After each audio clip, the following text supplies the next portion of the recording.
ಅವರೇನು ಕೊಟ್ಟ್ಯಾರು ಅವರಿಗೂ ಅವರ ಹೆಂಡಂದರಿಂದ ಮುಕ್ತಿ ಸಿಗದಿರುವಾಗ.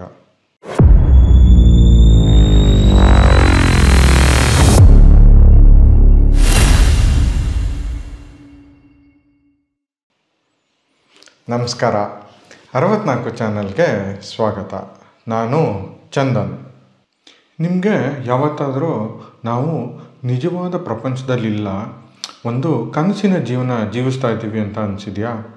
ಅಥವಾ ನಮ್ಮ ಜೀವನನ ಯಾವುದೋ ಒಂದು ಅಗೋಚರ ಶಕ್ತಿ ಕಂಟ್ರೋಲ್ ಮಾಡ್ತಾ ಇದೆ, ಅದು ಹೇಳ್ದಂಗೆ ಕೇಳೋದು ಅಷ್ಟೇ ನಮ್ಮ ಕೆಲಸ ಅಂತ ಅನಿಸಿದೆಯಾ?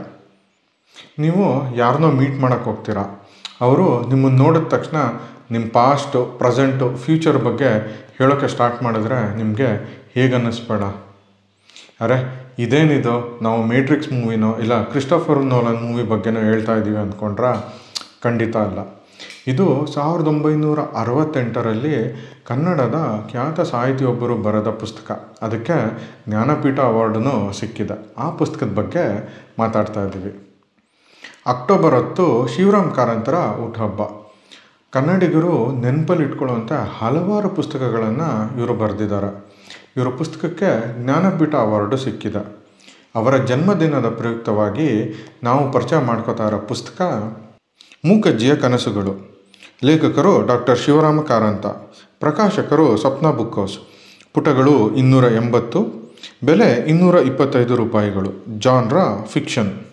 ಈ ಪುಸ್ತಕ ಆಗಿನ ಕಾಲಕ್ಕೆ ತುಂಬ ಫ್ಯೂಚರಿಸ್ಟಿಕ್ ಥಿಂಕಿಂಗ್ ಅಂತ ಅನ್ನಿಸ್ತಾ ಇತ್ತು.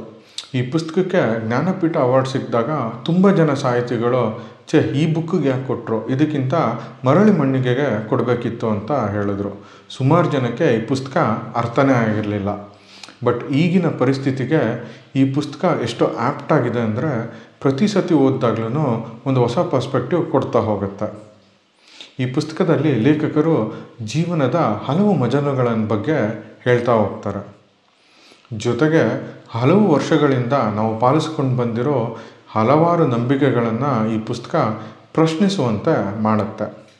ಈ ಪುಸ್ತಕದ ನಿರೂಪಕ ಸುಬ್ರಾಯ. ಇವನು ಮೂಕಜ್ಜಿಯ ಮೊಮ್ಮಗ. ಇವರಿಬ್ಬರ ಮಧ್ಯೆ ಹಲವಾರು ಟಾಪಿಕ್ಸ್ಗಳ ಮೇಲೆ ಸಂಭಾಷಣೆ ನಡೆಯುತ್ತೆ. ಇವರಿಬ್ಬರ ಕಾನ್ವರ್ಸೇಷನ್ನೇ ಈ ಪುಸ್ತಕದ ಕಥಾವಸ್ತು. ಈ ಅಜ್ಜಿಗೆ ಸ್ಪೆಷಲ್ ಪವರ್ಸ್ ಇದೆ. ಅಜ್ಜಿಗೆ ಕಣ್ಣು ಕಾಣಲ್ಲ, ಕಿವಿನೂ ಕೇಳಲ್ಲ.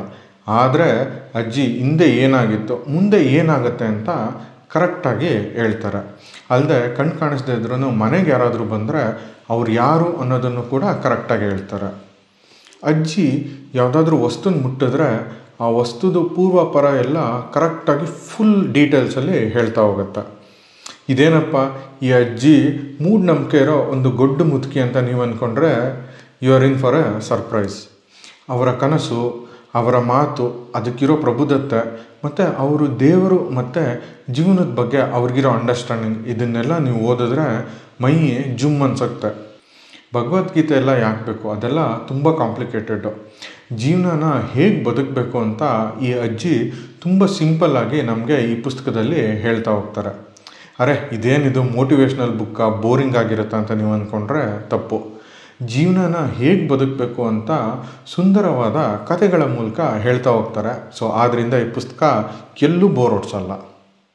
ಈ ಪುಸ್ತಕ ಓದಿದ್ರೆ ನಿಮಗೆ ಕಾರಂತರು ಎಂಥ ದಾರ್ಶನಿಕರು ಅಂತ ಅರ್ಥ ಆಗುತ್ತೆ. ಈ ಬುಕ್ ಒಂದು ಮಾಸ್ಟರ್ ಪೀಸು.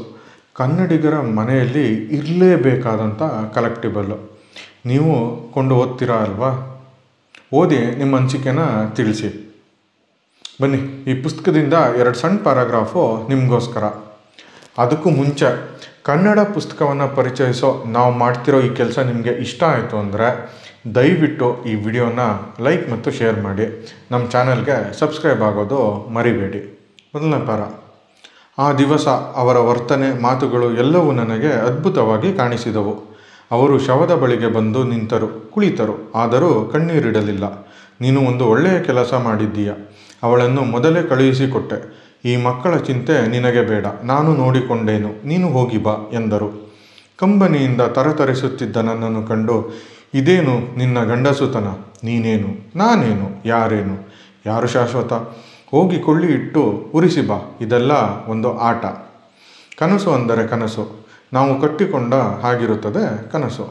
ಒಳ್ಳೆಯದು ಎಂದರೆ ಒಳ್ಳೆಯದು, ಕೆಟ್ಟದು ಎಂದರೆ ಕೆಟ್ಟದು. ಇದು ಭ್ರಮೆ ಎಂದರೆ ಭ್ರಮೆ, ನಿಜ ಅಂದರೆ ನಿಜ. ನಿನಗೆ ಹೇಳ್ತೇನೆ, ನಮಗೆ ಕನಸು ಗಿನಸು ಎಂಬುದಿರುವ ತನಕವೂ ಇದು ಅಷ್ಟೇ ನಿಜ. ಸಂಸಾರವೂ ಹಾಗೆಯೇ, ಸುಖ ದುಃಖಗಳೂ ಹಾಗೆಯೇ, ಈ ಜಗತ್ತು ಕೂಡ ಹಾಗೆಯೇ, ದೇವರೂ ಹಾಗೆಯೇ, ದಿಂಡರೂ ಹಾಗೆಯೇ. ಅವು ಎಲ್ಲವೂ ನಾವು ಕಟ್ಟಿಕೊಂಡ ಹಾಗೆ. ಗಟ್ಟಿ ಮಾಡಿಕೊ ಮನಸ್ಸನ್ನು. 2ನೇ ಪ್ಯಾರಾಗ್ರಾಫ್. ಸಾಧ್ಯವಲ್ಲ. ಅದೇ ಮಾಯೆಗೆ ರಾಮ, ಕೃಷ್ಣ, ಶಿವ, ಬ್ರಹ್ಮ ಎಲ್ಲ ದೇವರನ್ನು ಸಿಕ್ಕಿಸಿ ಹಾಕಿದ್ದೇವೆ ನಾವು. ಅದೇ ನಾವು ಅದು ಮಾಯೆ, ಅದನ್ನು ಬಿಡಬೇಕು, ಬಿಟ್ಟರೇನೆ ಮೋಕ್ಷ ಅನ್ನುತ್ತಿರುತ್ತೇವೆ. ಏನು ಮೋಕ್ಷವೋ, ಯಾರ ಮೋಕ್ಷವೋ ಒಂದೊಂದು ಸಾರಿ ನಗು ಬರುತ್ತದೆ ಮಗು ನನಗೆ. ಹೆಂಡತಿ ಮಕ್ಕಳನ್ನು ಬಿಟ್ಟರು ದಾಸರು, ವಿಠಲನನ್ನು ನಾರಾಯಣನನ್ನು ನಂಬಿ ಹಾಡಿದರು. ನಂಬಿದ್ದು, ಹಾಡಿದ್ದೇ ಹಾಡಿದ್ದು.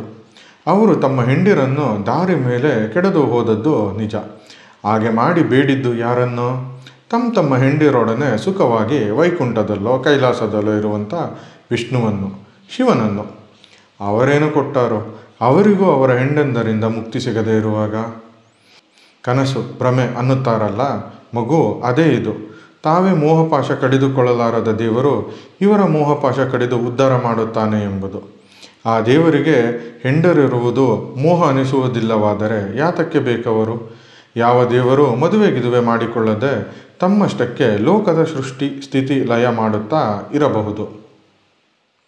ಇನ್ ಕೇಸ್ ಆಲ್ರೆಡಿ ನೀವು ಈ ಪುಸ್ತಕ ಓದಿದರೆ ನಿಮ್ಮ ಅನಿಸಿಕೆನ ಕಮೆಂಟ್ ಮೂಲಕ ತಿಳಿಸೋದು ಮರಿಬೇಡಿ. ವಿಡಿಯೋ ನೋಡಿದ್ದಕ್ಕಾಗಿ ಧನ್ಯವಾದಗಳು. ನಾನು ಚಂದನ್, ಸೈನಿಂಗ್ ಆಫ್.